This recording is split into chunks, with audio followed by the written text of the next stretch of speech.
Kehamilan pada usia 24 minggu.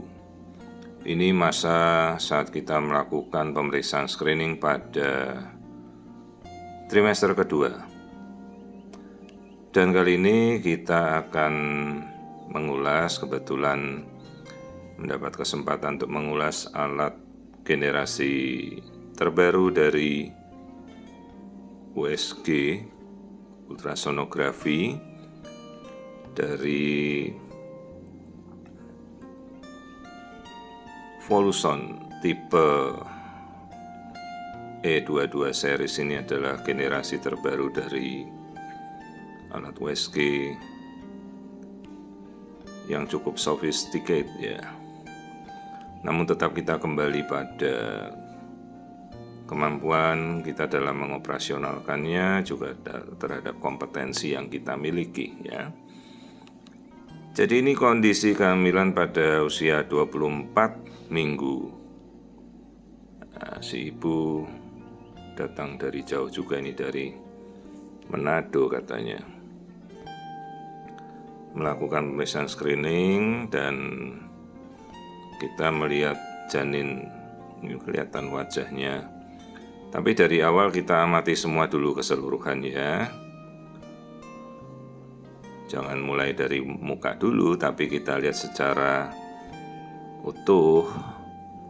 Ini pemeriksaan cukup panjang ya, hampir 30 menit lebih, karena sekaligus saya ingin mencoba seluruh fitur-fitur yang ada pada alat tipe terbaru ini. Bayangkan saja kalau misalnya kita kan baru naik sepeda ya, kita baru belajar kembali ya, kita harus mengoperasionalkan alat, apalagi cukup sophisticated, resolusinya cukup tajam, kecepatan prosesornya juga luar biasa ya.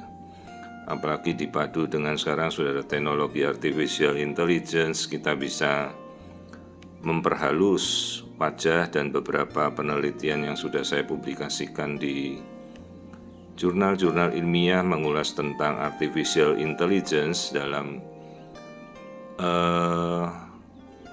memperhalus tampilan wajah pada bayi, dan ibu-ibu sudah mungkin melihat banyak yang sudah saya unggah ya. Oke, kita melihat tampilan wajah tadi yang tampak normal. Namun memang kalau kita melihat wajah janin itu ya, bayinya juga harus mau kerja sama juga ya. Ini kalau tangannya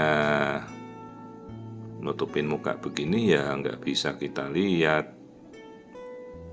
Jadi kadang-kadang kita mengguncang-guncang sedikit itu tadi permukaan perut si ibu. Ibu-ibu tolong juga ya, semua itu kita melakukan literasi, bukan disuruh makan makanan tertentu terus bayinya mau menunjukkan wajah, ya enggak bisa lah ya. Bayi itu independen, dia punya fungsi otonom, punya saraf sendiri yang tidak bisa kita berikan penawaran dengan makanan tertentu terus kita mau mengikuti, dia mau mengikuti anjuran ibunya, nanti harus kasih muka yang jelas ya, nak ya enggak bisa begitu. Tidak ada pengaruhnya, jadi ibu-ibu secara literasi juga harus mengerti ya, bayi itu punya fungsi sendiri. Lalu kita melihat ini tulang hidung. Pada tulang hidung ini yang harus kita lihat itu adalah nasal bone-nya yang putih itu ya.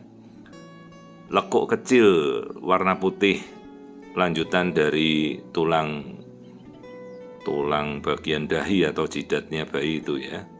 Itu kelihatan tulang hidung kecil. Untuk apa dong fungsinya? Jika ibu-ibu langsung melakukan pemeriksaan NIPT tolong konfirmasilah dengan dokter Anda ya, hasilnya apapun itu. Jangan sampai hasil NIPT Anda tidak dikonfirmasi, termasuk dengan pemeriksaan seperti ini ya. Jangan merasa kalau NIPT normal terus semua normal, tidak, masih banyak kelainan yang bukan karena genetik. Nah, tulang hidung tadi itu untuk membuktikan kalau kelainan genetik itu tidak ada ya. Tulang hidung harus selalu diingat.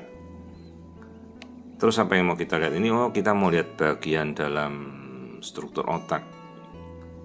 Kalau dulu ibu-ibu pernah baca kan atau melihat dalam tampilan sebelumnya, bentuk otak kayak kupu-kupu, yaitu bentuk otak waktu masa primitif sebelum 16 minggu ya, itu masih seperti kayak kupu-kupu. Kalau sekarang ya otaknya sudah berkembang menuju otak dewasa. Nah ini kita lihat bola mata tadi kanan kiri ya, bagian hidung sebelah arah jam 1 itu hidung, dia ngadep ke atas. Ini masih bagian kepala, potongan melintang. Kita lihat ini lapisan tengah ya, namanya falx cerebri, kemudian hemisfer, ruangan-ruangan otak, talamus, semua tampak normal. Nah, kemudian kita coba lihat lapisan-lapisan otak ya. Nah, seperti ini. Nah, ini kita mencoba fitur pada alat ya, melakukan pengukuran otomatis. Cukup kita mengambil gambar salah satu bidang, tapi harus bidangnya yang rata ya, yang baik. Kalau mencong-mencong miring ya nggak dapat baik, alatnya bingung juga mau mengukurkan otomatisnya gimana. Nah ini begitu kita ambil bidangnya langsung ABC plan, dia ambilkan secara otomatis, lalu diameter kepalanya terukur oleh AI ya, dibantu banget ini.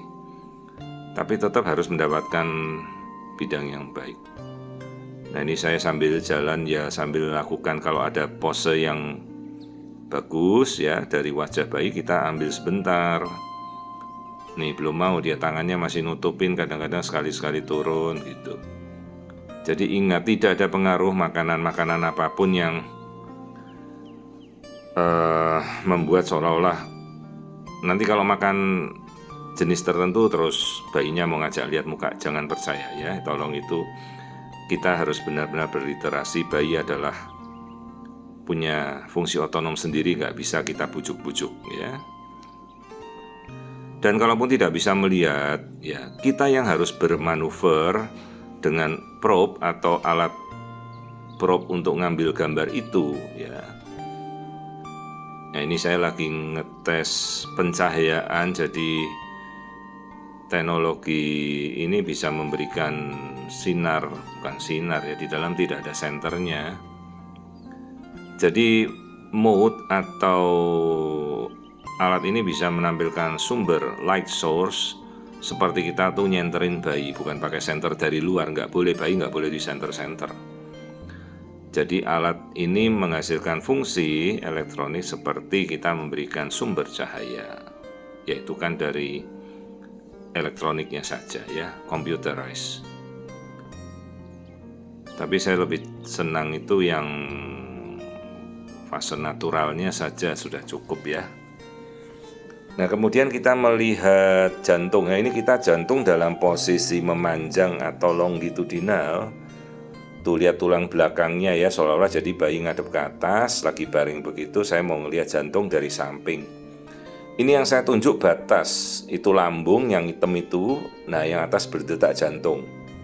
Ingat, masing-masing ada rongganya sendiri. Kalau jantung itu di rongga dada, diapit oleh paru-paru kiri dan paru-paru kanan. Kalau lambung, dia ada di abdomen atau perut.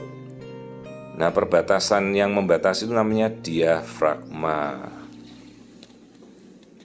Diafragma tidak boleh jebol ya, karena kalau diafragmanya berlubang, struktur organ usus atau lambung, liver itu bisa masuk ke dada, nggak boleh. Nah ini lambung, diafragma, jantung ya. Nah kemudian kita melihat khusus bagian jantung. Cukup yang perlu kita lihat itu adalah 4 chamber atau 4 ruang.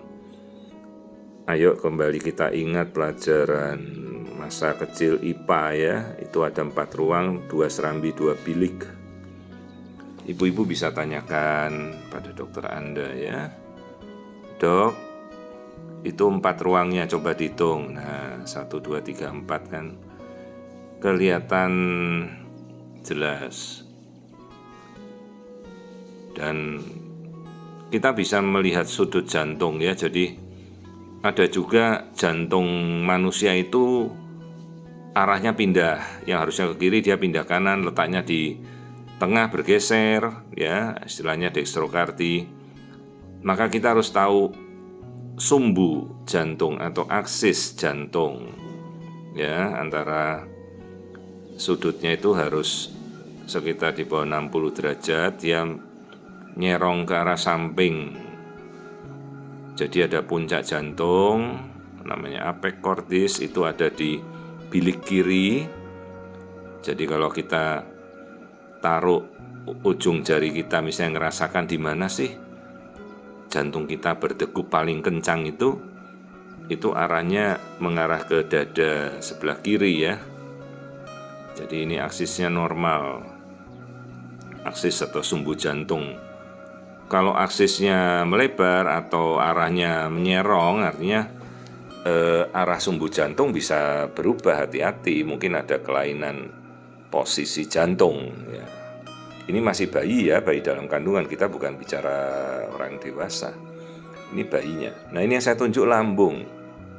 Kenapa? Itu menentukan posisi anatomis. Kalau lambung manusia semua ada di kiri, kita orang dewasa, bayi, semuanya kita ada di kiri, maka kita langsung tahu.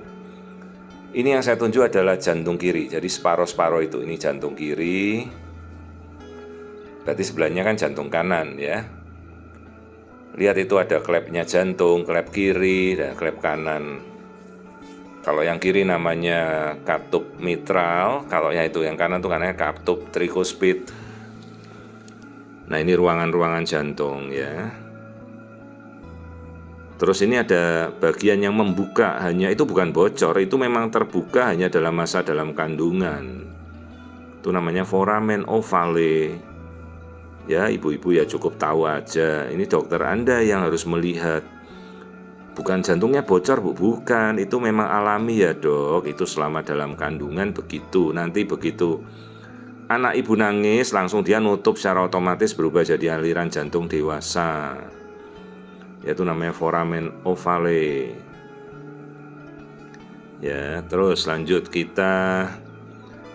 Oh ya, ini saya lagi berganti probnya. Kita mau ngetes, ada beberapa prob alat USG-nya dengan beberapa fungsinya. Ini sekarang saya mau melihat aliran darah.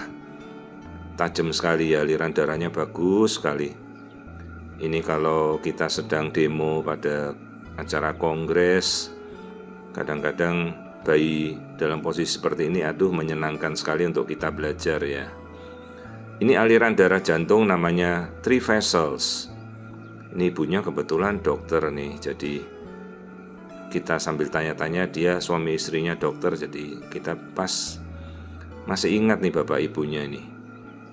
Nah itu aorta yang bagian tengah bulat itu. Nah ini saya tanya MPA, dalam bahasa Inggris itu artinya main pulmonary artery atau arteri pulmonalis, arteri pembuluh darah yang ke paru-paru. Terus yang paling kecil, nah langsung dia tahu, superior vena cava, 3 pembuluh darah.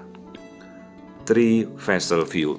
Ya, jadi tampilannya sangat tajam. Kita cukup melihat ruangan jantung 4 ruang dan 3 vessel seperti ini, 3 pembuluh darah besar jantung.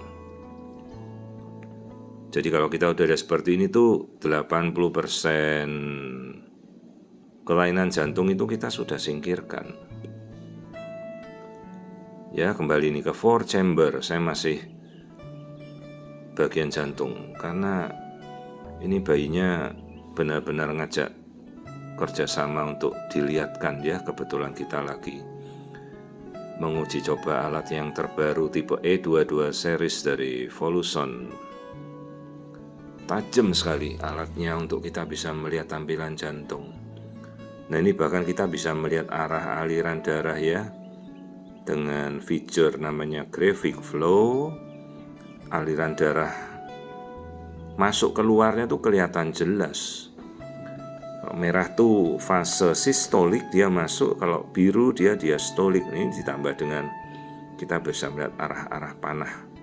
Nah, ini nama ruang-ruang jantung: ventrikel kanan, ventrikel kiri, atrium kanan, atrium kiri, foramen ovale, kalau ventrikel itu bilik, kalau atrium itu serambi. Oke, saya sudah selesai melihat jantung. Coba yuk sekali-sekali lihat wajah, siapa tahu bayinya mau ngasih muka. Lumayan, dia mau kasihkan mukanya ya. Ya, ini kadang-kadang nanti setelah saya selesai pemeriksaan, biasa saya mainkan dalam AI-nya. Ya, sekarang belum terintegrasi. Nanti suatu saat pasti akan teknologi AI untuk semakin memperhalus, seperti yang menuju hyperrealistik sering ibu-ibu lihat di Instagram saya itu, ya nanti akan tercombine di sini. Ini saja sudah sangat tajam ya, sangat tajam, apalagi kalau kita bantu dengan AI. Bahkan dia bisa menampilkan guratan-guratan halus dari bibir ya, bulu mata. Kadang mata bayi terbuka, dia bisa menambahkan bola mata, jadi benar-benar hyperrealistik lah. Suatu saat akan masuk lah pasti ke alat-alat teknologi zaman sekarang. Itu sudah menuju ke sana ya. Oke, ini yang kita tuju, jadi masih jantung dan paru-paru. Jadi jantung kenapa ada di tengah, dok? Ya nggak boleh dia pinggir kanan atau kiri, karena di situ diapit oleh paru-paru. Kalau jantungnya geser ke kiri atau kanan, artinya paru-paru salah satunya kolaps atau hilang atau bocor ya, atau terdesak oleh organ lain yang dari perut, misalnya hernia diafragmatika ya. Nah, sekarang kita akan mengukur rasio. Rasio itu apa? Jadi jantung kita itu hanya menempati kira-kira 30-50% maksimal di rongga dada. Nggak boleh lebih dari itu. Kalau lebih dari itu artinya jantung kita membesar atau kardiomegali. Nah, ini kita ukur rasio antara lingkar jantung dan rasio lingkar dada. Namanya kardiotorasik rasio, dia ukurannya harus di bawah 60%, jadi antara 30-50% itu yang normal.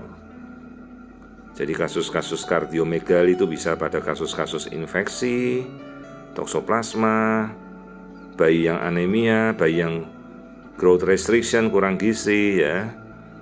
Nah, ini kondisinya semuanya normal, ukuran jantungnya juga normal. Nah, kita lanjut ke lambung. Tuh lambungnya terisi, artinya bayinya bisa mencerna, menelan. Nah, itu kandung kencing terisi, artinya fungsi ginjal, fungsi berkemihnya bagus. Jadi nggak kita lihat ginjalnya dulu, lihat dulu fungsinya. Ginjal memproduksi apa? Kan memproduksi kandung kencing. Nah, dilihat itu. Tuh ada, nah itu burungnya itu. Ya, kadang-kadang kita bisa melihat bayi berkemih itu normal, yaitu anusnya. Jangan lupa itu anus atau lubang dubur bayi itu dicek itu ya. Jadi cuma lihat kelaminnya, Bu. Nah, itu lubang anusnya ya. Dok, bayinya ada anus nggak, dok? Nah, itu anus. Jadi jangan cuma ngeliatin bayi ya. Sekarang mau ngeliatin bayi berkemih itu normal-normal saja kok ya. Bukan sesuatu hal yang luar biasa. Justru kita bisa melihat bayi berkemih itu artinya fungsi ginjalnya baik ya. Suatu hal yang normal-normal saja. Tapi coba melihat lubang dubur itu harus dicek ya. Itu bayinya kencing tuh. Nah, itu gitu mancur dia. Mancur lagi. Ya, bayi berkemih normal-normal saja kok, itu bukan suatu hal yang heboh. Jadi di dalam itu ya dia minum ketuban, terus dia kencing di situ, terus minum lagi. Jadi ketuban itu ya kencingnya dia, pipis di situ, yang tidak boleh pup ya. Bayi kalau pup setelah lahir, hati-hati kalau bayi pup di dalam, artinya suatu kondisi sudah terjadi. Bayi yang pup itu artinya bayi yang sudah mengalami dampak gangguan oksigen atau ketuaan, kecepit atau apa ya. Oke, kelamin tadi kita sudah lihat. Nanti kalau testis itu harus dilihat di 29 minggu. Testis atau buah zakar itu baru akan turun sekitar 29-30 minggu ya. Oke, tadi kita sudah lihat lubang anus, kita sudah lihat kelamin bayi. Ini kita lihat kakinya ke atas, kemudian ini air ketubannya dalam jumlah yang sangat-sangat memadai, sangat cukup. Kejernihannya juga normal. Bandingkan kejernihan ketuban itu dengan kandung kencingnya bayi sendiri atau kandung kencing ibunya. Nah, kemudian ini kelihatan tangan dan jari-jari, kelihatan semuanya normal, tidak ada suatu kondisi kelainan apapun. Nah, ini kelihatan ya kandung kencing ibu. Jadi kalau kita membandingkan ketuban bayi, bandingkan dengan kandung kencing ibunya. Jadi kalau ibunya minum coklat 5 liter warna coklat, tentunya kalau dia pipis pasti keluarnya jernih ya. Mau minum kopi ya nggak boleh, kalau kopi jangan selama hamil. Mau minum Fanta merah itu, pasti keluar pipisnya si ibu kan jernih. Nah, kejernihan kandung kencing ibunya tuh bandingkan dengan ketuban, jadi sama-sama jernihnya. Ketuban tidak bisa dilihat warnanya, tapi kita bisa lihat kejernihannya ya. Jadi kalau sampai warnanya butek, putih, itu artinya keruh. Hati-hati apakah dia sudah pupuk ya. Itu dalam setiap pemeriksaan harus kita lihat. Nah, ini kelaminnya bayi. Ya, bayi laki-laki. Kita sudah melihat kondisinya semua, saya kira. Sambil tadi kita sudah menguji coba alat ini ya. Jadi Voluson terbaru tipe E22 memang resolusinya luar biasa, sangat-sangat tajam. Prosesornya juga tajam ya. Dan ini biasa kita pakai untuk melakukan screening yang sangat sophisticated. Itu kakinya bayi ya, kondisinya semua tampak normal. Jadi keseluruhan kita sudah lakukan pengecekan ini, screening pada 24 minggu ya. Semua kondisi bayi normal, kita sudah lihat tidak ada tendensi suatu kelainan bawaan apapun, dan bisa kita kombinasi juga dengan pemeriksaan nanti NIPT. Semua sudah sangat terjangkau, dan kalau memang perlu ibu-ibu bisa minta untuk dirujuk pada konsultan fetomaternal, atau Anda bisa melakukan pemeriksaan secara mandiri ya. Untuk melakukan pemeriksaan pada konsultan fetomaternal mungkin di daerah Anda bila tersedia orangnya, konsultannya.